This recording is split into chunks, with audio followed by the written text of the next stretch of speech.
Okay, so we now have 2023 exam results, and we know some things. We know the pass rates have dropped, we know that the attainment gap has increased, and we know that state schools took a bigger hit than private schools.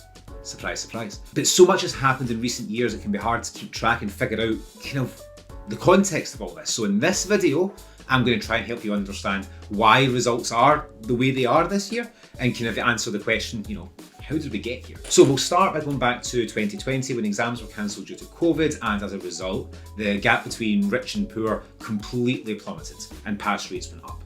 And this was a problem, it was a threat. So the government and the SQA applied the now infamous algorithm, which pulled down the grades of pupils in schools serving the poorest areas. They spent about a week insisting that was both fair and necessary, to then eventually decide that it wasn't fair or necessary and abandon the whole thing. So we ended up in 2020 with a gap between rich and poor that had shrunk from like 17 percentage points the year before to less than 7 percentage points that year. And ever since then, the government and the SQA have been guiding us sort of back to normality and the status quo. So a system, frankly, where fewer poor kids do well, there's a bigger gap. And that is apparently important for credibility or something.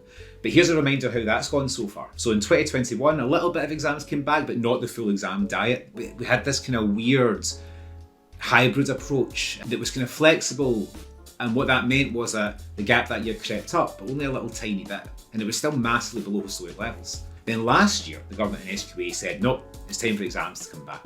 Students did get some support materials, although a lot of that was derided as being useless. They were also able to submit proper appeals in which they could say, please look at my prelim because my exam performance wasn't great.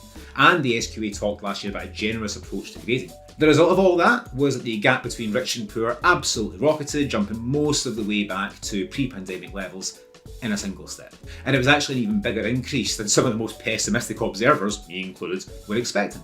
So it went from a gap of about 8 points up to one of about 15 points. And then this year, there's been more support for pupils, but the appeal system has been pared back. They can only have their paper looked at again, not fully even remarked. The SQA says they've had a sensitive approach to grading this year. And they say, for example, performance in the speaking and listening parts of languages wasn't great.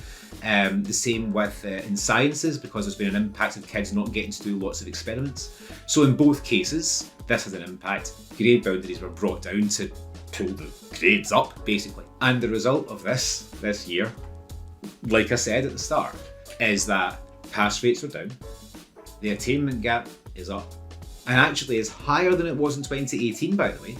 And state schools took a bigger hit than private schools. So what next? Well, next year, all the course modifications that were still in place this year are meant to be getting removed, and there's no word on if there'll even be an appeal system. The SQA also haven't told us anything about their grading approach for next year, so we've gone from a generous approach to a sensitive approach, and you wonder what the next buzz phrase will be. My money, I think, maybe considerate, a considerate approach to grading. But this year's results actually raise questions about that march back to normality.